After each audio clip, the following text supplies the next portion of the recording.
Welcome to the 5th episode of the 3rd season of The Pulpiteer. I'm your host, Eric Hepburn, and I'm glad to have you join us for today's episode. Today's episode is called Journey to Wholeness. It is an invitation to deepen embodied practice, and while much of it is focused on our plan for doing that at St. Gabriel, I hope that it will also resonate as an invitation to deeper practice for you, my podcast listeners. So we'll begin with our Great World House segment and then our Word of Wisdom, read by Fran Holt. We pause to honor the Great World House of which we are a part, lifting up the needs, the hopes, and the voices beyond these doors.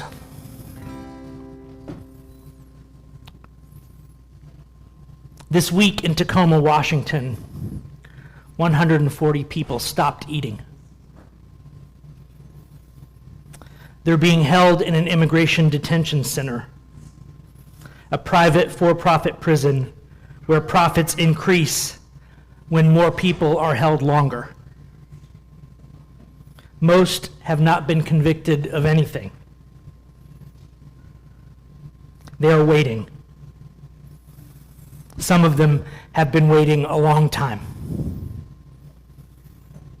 We do not have a list of their demands. We rarely do. But that is not an accident. The silence is not the absence of a message. It is a message prevented. But we do not need their words to know what they are asking. Any of us held in that place would ask for the same things: to eat unspoiled food, to drink clean water, to see a doctor, to have my medicines, to know how long I will be held, to be told why, to see my family, to see my spouse, to see my children.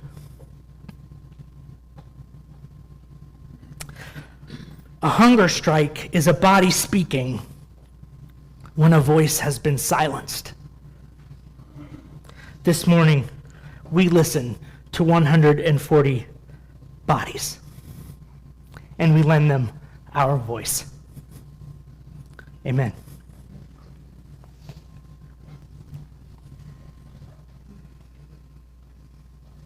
We welcome this voice of wisdom carried through Elizabeth Schussler Fiorenzi.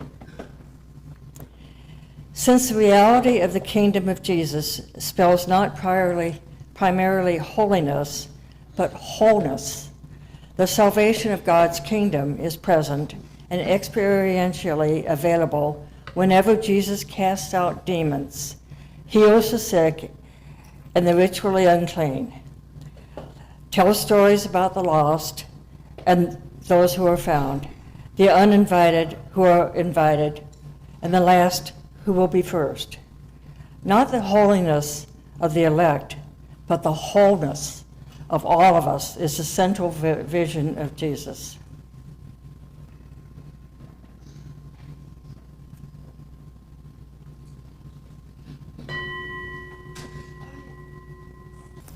Not the holiness of the elect, but the wholeness of all is the central vision of Jesus, the central concept of the kingdom. Now, some of you are new and don't know this, so I'll talk about it for a minute.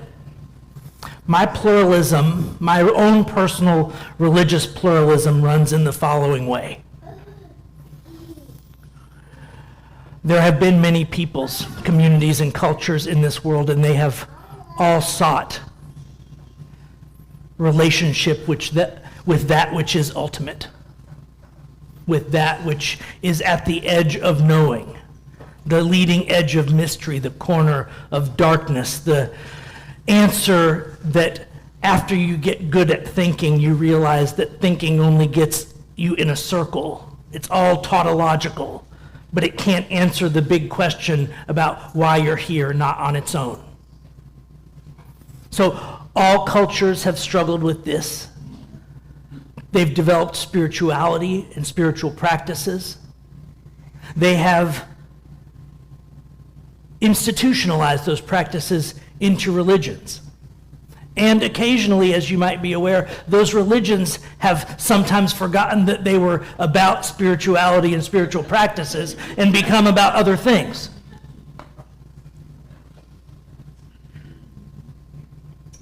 So today, of course, we're just off the rails because I actually spent time developing a video graphic that I'm supposed to show you on the screen and talk about today. That's okay. We'll put it in the newsletter. But I'll describe it for you, and I'm going to use a whole bunch of mixed metaphors. We started with Jesus in the kingdom of God, and I'm now about to grab something from Hinduism, layer it with something from Taoism, and then we'll go from there. So over the summer in July, we talked about this idea that one way to look at humans is to think of us as gut, heart, head, and spirit. Now, when we went through that, based on some ancient traditions like the Enneagram, when we did that, I might have given you the impression of some sort of linear progression that was necessary, or some sense of necessary hierarchy in the thing. But this theme today of wholeness, this theme that the mystery underneath the words that we can come up with is somehow about the wholeness of the thing, not the hierarchy of the thing, is part of what I want to help us uncover today. And I'm hoping that at the end of this talk, you all both feel two things. One, you'll feel an understanding about why we're starting a new Wednesday evening program and why it might be worth it for you to try it out in your own way. So,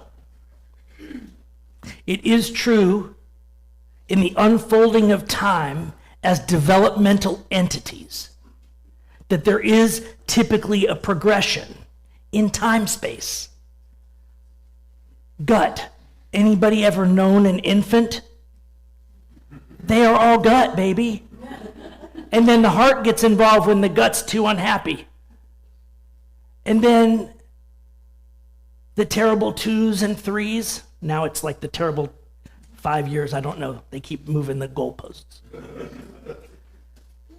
It's all about, oh my God, I don't know what to do with all these big feelings. My heart came online. And I am just overflowing with feelings about everything. I also happen to have the good fortune of having a teenager in the house. And I think when you get older, like I am, it's easy to discount how smart we were when we were teenagers. The teen years are the brain coming online, and it's grappling with so much. And a lot of times, it gets tired of all that heart noise and gut noise and just squashes it down so it can have more space for thinking.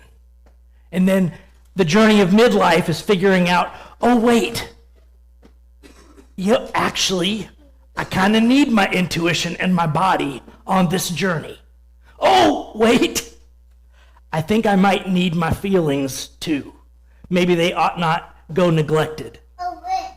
And if we do that work of the midlife of reintegrating gut and heart, now, this is an average thing. This isn't going to fit everybody.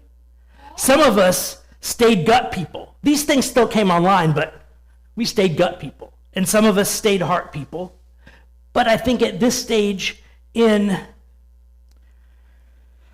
history, in evolution, in whatever label you want to put on it, most of us, the problem is we get stuck in the head.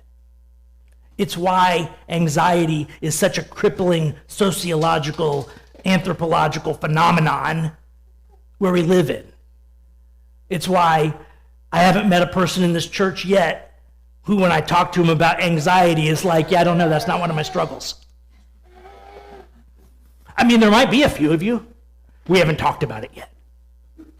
For most of you, the anxiety and the fear that generates it is one of the big struggles. And I'm here to tell you that it's normal, and it's okay, and it's surmountable. Surmountable. Like, you might have been stuck in it for 20 years, but it doesn't mean you have to stay there. So we have spirit. Now, spirit could be the next step on that ladder, right? Like, after we do this integration work in the midlife, we can live out of a more spiritual place. And that might mean different things to different people in the audience, and I'm not going to try and dig all the way down that rabbit hole today. Instead, I'm going to share a story with you first, and then we'll get back to describing the graphic that you can't see. This will translate perfectly into my podcast, by the way, because they also can't see the graphic. So maybe this is just Spirit's way of getting me to do what I should have done in the first place, which is to not spend 3 hours with AI trying to make the right graphic. So the story goes like this. I had the pleasure once upon a time of showing up to a large venue at the University of Texas and seeing the Dalai Lama. And if you've ever seen any of the many documentaries that he's featured in or read his work, you'll know that one of his catchphrases, one of the things that he says over and over again is, "I'm just a simple monk working toward my death." I'm just a simple monk working toward my death.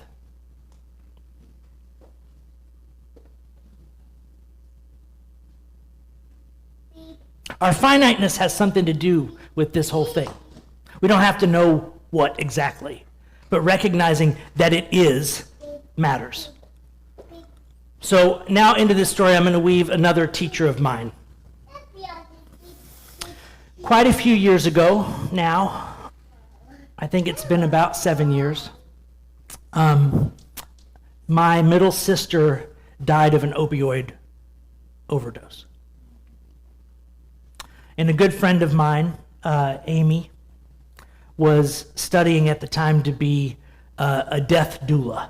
So someone who helps people who are at hospice in points in their life navigate that. And she, of course, found out that this had happened, and she brought me a book. And she said, "I've had to read a lot of books on this stuff in my studies to do this work, but I knew immediately which one was for you." And she brought me a book called Die Wise by a man named Stephen Jenkinson. And if you've been coming here for a while, you hear me drop his name at least once a month. So that's not a surprise to anybody. Well, except new people who are like, who's Stephen Jenkinson? So Stephen Jenkinson is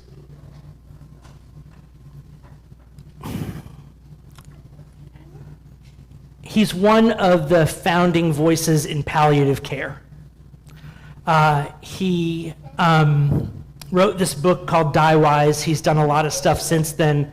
He ran a palliative care unit at a teaching hospital in Canada. He's also just a fantastic writer. So the first summer that I was here in this pulpit, I used my professional development money to go to a retreat that he offers at his school in Canada. Now, here's the interesting thing about the timing of all that. 6 months before the retreat, or thereabouts, he had been diagnosed with Parkinson's. Now, here is a man who had written eloquently, touchingly, deeply about how we all know that everybody else is going to die, but we don't know we're going to die until we get the bad news. We all know everybody else is going to die, But we don't really know that we are going to die until we're dragged to it by a cancer diagnosis or some other happenstance in life that tells you your tunnel is almost over. Now, the man who wrote that and who did amazing intellectual, poetic, spirit-filled work to try to help people learn that lesson so they could do what the Dalai Lama was preaching. They could become simple practitioners working toward a good death, becoming whole and wise before the bad news gets here. Realized in his own life, and what he shared with us at the retreat was in his own life realized that he had written about it. He had talked about it. He had counseled others on it, some of them even helping to get to that place before their bad news came. But when his came, he wasn't ready. It was just the same bolt out of the blue that he had described for everyone else. And over the 3 days of the retreat, he brought in some former students of his and did Q&A sessions, and one of them asked, "What is it?" It's clear from what you've shared for the last 3 days that even though you had written about this, even though you had counseled others down this road and tried to prepare them for the road before they got there, even with all of that, you've made it clear to us that you still weren't ready. Do you think you missed something? Or is the advice different now? Like, what has changed for you, Stephen, in this having now come to the place where it's not theoretical anymore, where it's not a mental exercise anymore, where the tunnel and its length are now apparent and real for you? And he said, "It won't surprise you to know that I've been thinking about this a lot."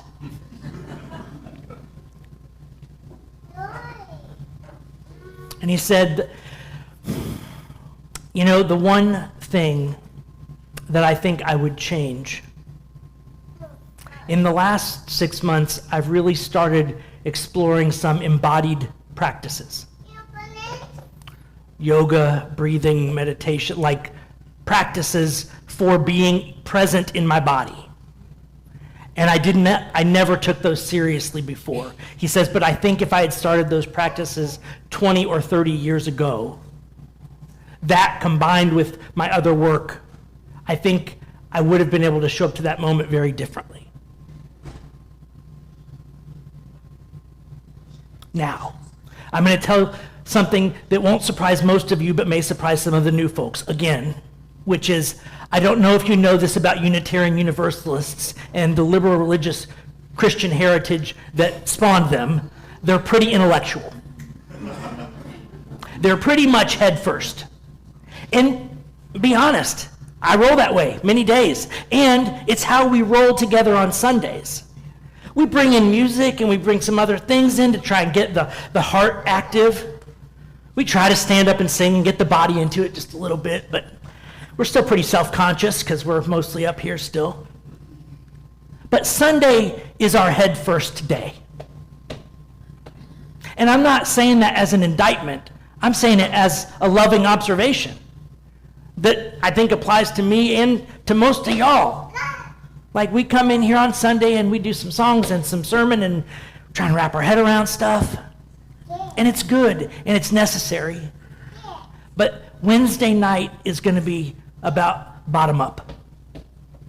If Sundays are about top down, starting with our head, trying to get the heart involved, Wednesday nights are going to be bottom up.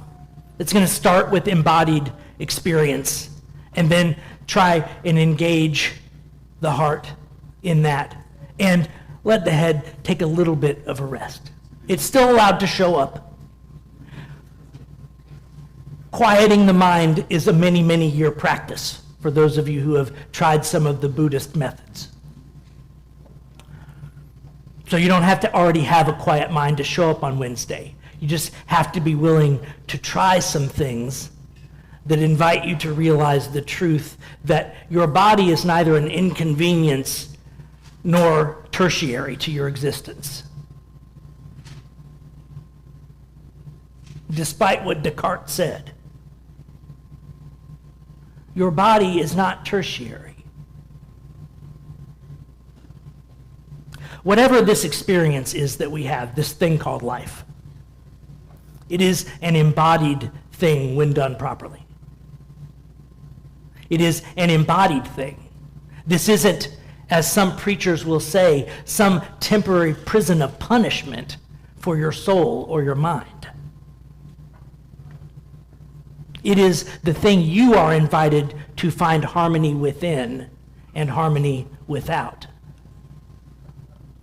And that is what we're going to try to do on our Wednesday nights. So for a while now, we've been having singing resistance on Wednesday nights, because getting together and singing together, for those of you who have participated already, you realize it's not so much about thinking. It's about letting the body sing and the emotions come up in the face of injustices that you know about intellectually. It's following a movement that started in Minneapolis, this singing resistance movement. And following that, we are going to do some earth-based practices. This past Wednesday, we had a sound bath. That is a guided sound meditation for those of you who are like, I don't know what that means. The simplest version, it's a guided sound meditation. It also is going to happen on the Wednesday closest to the full moon, because there are cycles of life happening around us, inviting us to be engaged with them that we've been taught to ignore and ought to remember. And so this coming Wednesday, on the rising quarter moon, we will do drum journeying. I will be leading it, and it will be another kind of sound-guided meditation. On the full moon, we'll do a drum circle, which is a all ages, everyone's welcome, we all play together. And then on the waning moon, we will do grief tending. So for those of you who were in the congregation after the election, and we did the posters on the wall with the 5 gates of grief, and did some work to come to terms with our sadness, to be in relationship with our sadness, to know that here's the secret, folks. It's one of many secrets that's not really a secret. When you do this to your sadness, that glass ceiling that you just pushed down, it affects your joy equally. Your unwillingness to feel sadness translates into an inability to feel joy. It's one of the things I discovered in the wake of my sister's death. I had been searching in my life for some lost joy. I didn't know where it had gone. I didn't know why it wasn't showing up in moments where I expected it to be there. And I found it under a rock called grief. When I found a way to let myself really deeply grieve my losses, suddenly I showed up into those other moments and my joy was there again. What a gift.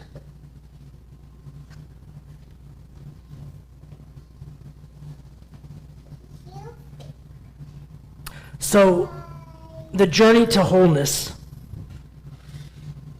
I told you the story of the Dalai Lama and Stephen Jenkinson, and I'll cap that story in this way. We honor our teachers by learning the lessons that they had to learn the hard way. We honor our teachers by learning from them the lessons that they had to learn the hard way. And so I'm honoring those lessons by showing up here in Georgetown every Wednesday and inviting you to come along. Now, let's return to the invisible graphic. So we talked about the gut and the heart at the head. And now I'm going to overlay Unitarian Universalist theology, the newest version of which says love at the center. And now we're going to overlay the other chakras. So we've got the heart chakra, love at the center. We've got the gut chakra, intuition and embodied experience matter, and they're valuable. And the head chakra. I'm not asking anybody to give up thinking. I'm asking you not to be a slave to your thinking. One of the core lessons that I try and teach my teenage son is this: not every thought you think is true.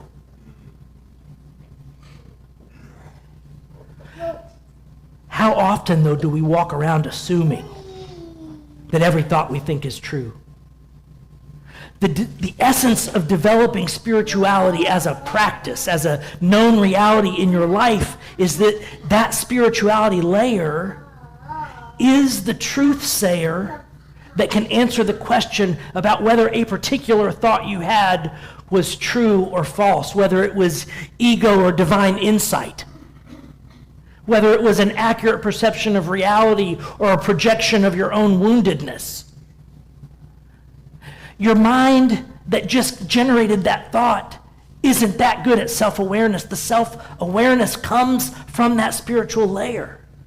That ability to say, that unkind thought I just had about my spouse was about my defensiveness, not about their value as a human being. Even though, had I given that thought voice, it definitely would have sounded like the latter. So, we've got love at the center. We have the head chakra. We have the gut chakra. Now, I want you to envision a yin-yang symbol. It's got the white dot and the black dot surrounded by fields of alternating color. They begin over these chakras, and they rotate with the heart at their center. On Sunday, we will begin here in the UU tradition, in our headspace, and we will talk about all this stuff, and I will describe diagrams to you. And that will be our Sunday. And on Wednesday, we will show up, and I won't talk like this. I will invoke a ritual, and I will play drums, and we will have an embodied experience together from here, all the while keeping love at the center. Does that make sense? So, I found some practitioners in the community who I trust and have a relationship with. Sabine Countryman's running our sound bath. June Williams and Ashley Blackwell will be running our grief tending. I will be running our drum circle and our drum journeying. We're going to share with you the practices that we've found. But I talked at the very beginning about my own brand of pluralism. I am not teaching you these practices because they're the one. I'm not teaching them. I'm teaching you because they're the ones I know. And they're the ones that have helped me and worked for me. And I cannot and will not even try to guarantee that they're the right practices for each and every one of you. I'm asking you to be brave enough to experiment and answer the question for yourself, does this work for me or does it not? And I bet there are several of you who have some practices that you know, that you've developed, that work for you. And maybe you're feeling an itch right now that, well, I mean, maybe I could share the practices that I've learned with my community. Maybe that is something that's calling to me. If that's true, please send me an email. My vision is like in 5 years, like we've got every room of this campus full of people. We've got people going in and painting, coloring, drawing, doing art because that's a practice for them. We've got people doing seated meditation. We've got a group doing yoga. We've got groups doing ecstatic dance, really getting out of it. And we've got singing resistance and other things. And we've got all these things happening in this 6 o'clock to 7 o'clock hour. Individual groups doing practices that work for them. Members of this community who've spent a lifetime developing a practice that works for them, sharing that practice with others. So they can find out if it's something they want to add to their repertoire. And then after that 6 to 7 hour, we come together and do a big group thing. That's the sacred currents thing. For those of you for whom those practices work. So that's the idea.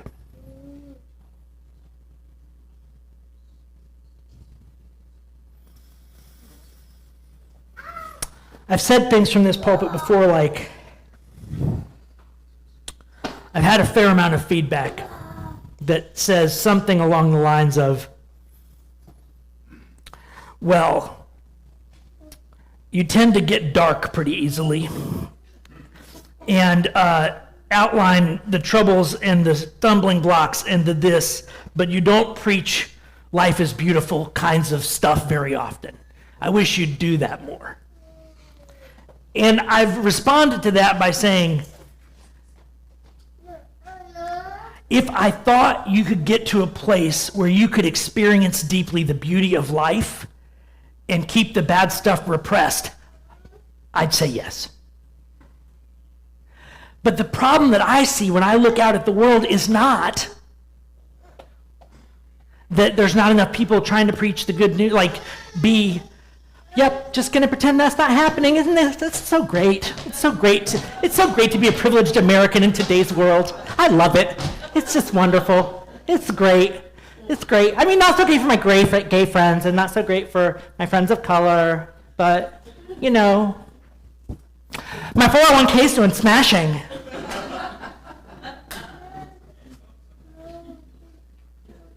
If I thought that was the kingdom that all the sages spoke about, I would do that.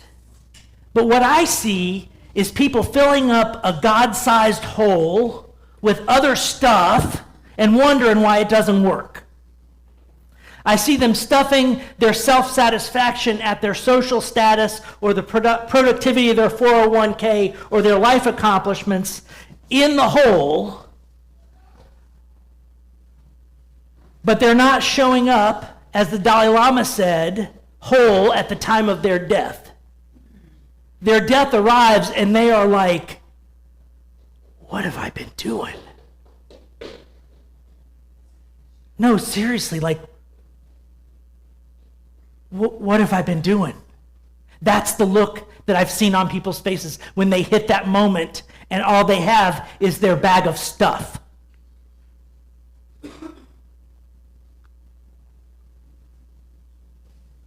It's, as Stephen Jenkinson describes it, a white-knuckled affair to show up to your death and realize that all the shit you collected is meaningless.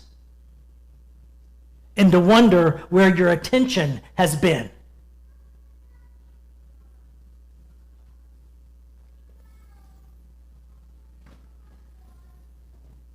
We honor our teachers by learning the lessons that they had to learn the hard way. We also honor our ancestors sometimes by learning the lessons they refused to learn. I'm going to end on this story. I'll try not to make it too bleak.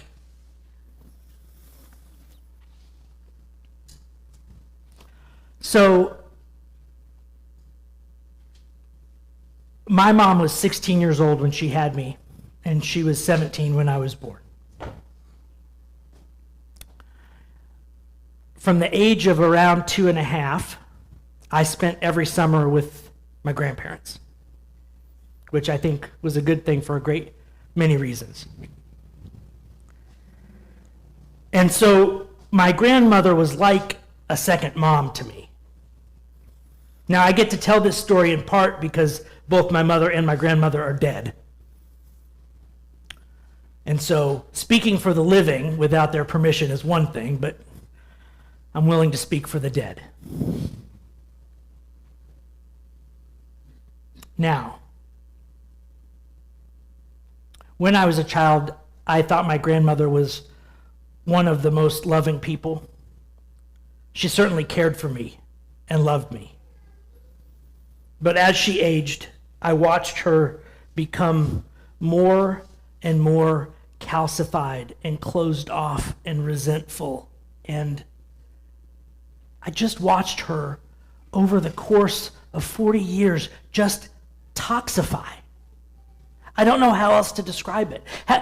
Maybe you all have friends. Maybe you've known some people in your life like that who they just kept getting more and more bitter the older they got. Whatever their dysfunctions were that were kind of manageable in their 30s, by the time they were in their 80s, were just like so intense.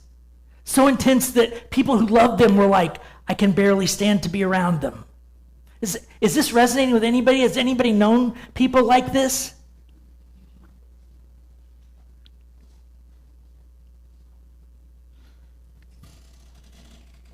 I preached on this on Mother's Day a few years back, if you want more details. I'm not going to go there today. But I honor her by learning how not to do what she did.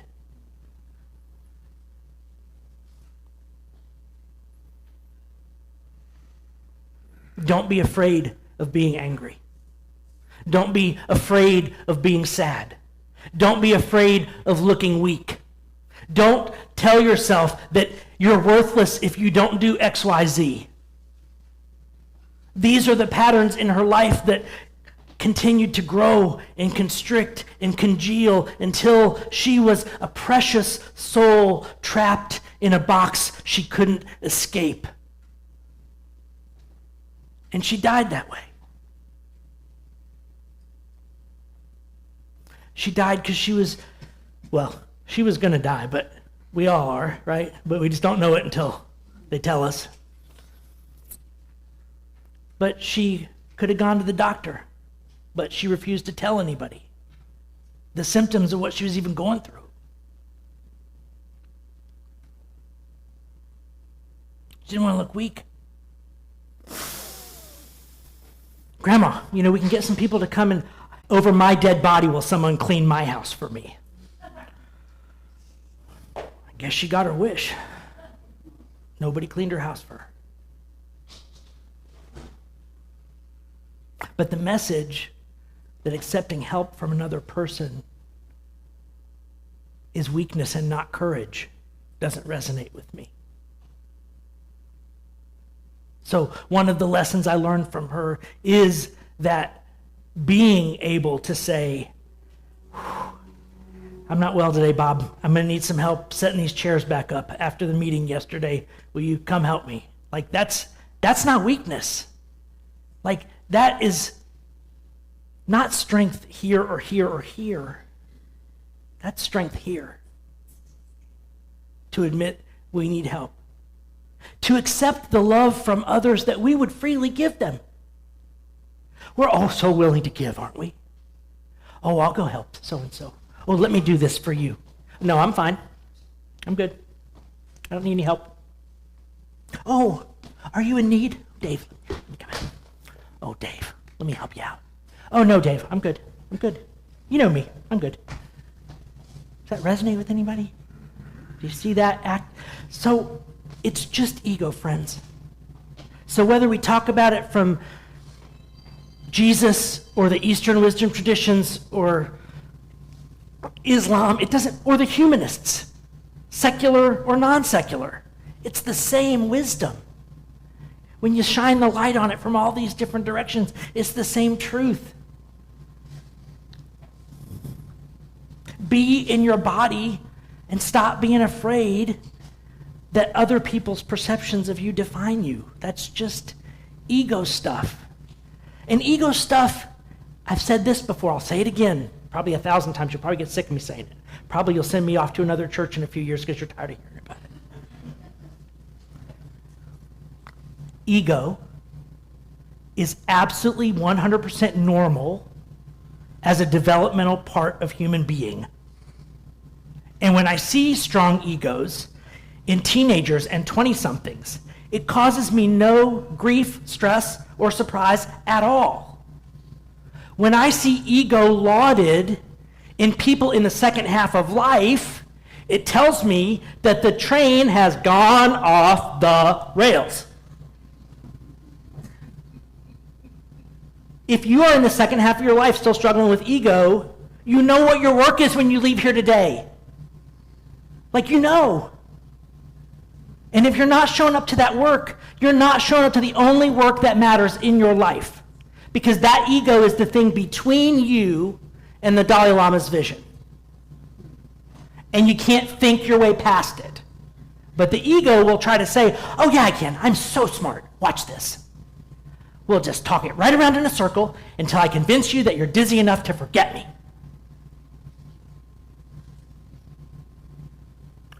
But when you sit quietly on the mat with the drum imitating the sound of a human heartbeat, your soul can see the lies of ego for what they are. And that is why embodied practice matters. Amen. Until next time, thank you for joining us on The Pulpiteer. One quick correction. I made an error in the pulpit. The sound bath sessions are on the new moon, not the full moon. If you enjoyed the podcast, you can help others find it by liking and subscribing.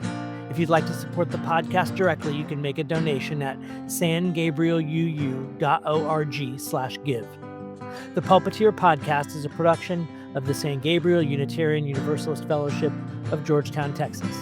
The podcast is hosted by Spotify, and theme music is by John Faber. Our live recording tech crew is Frank Sanders, Rob Berthold, Keith Hutchinson, Andrea McDaniel. The podcast is produced and performed by Eric Hepburn. See you next time.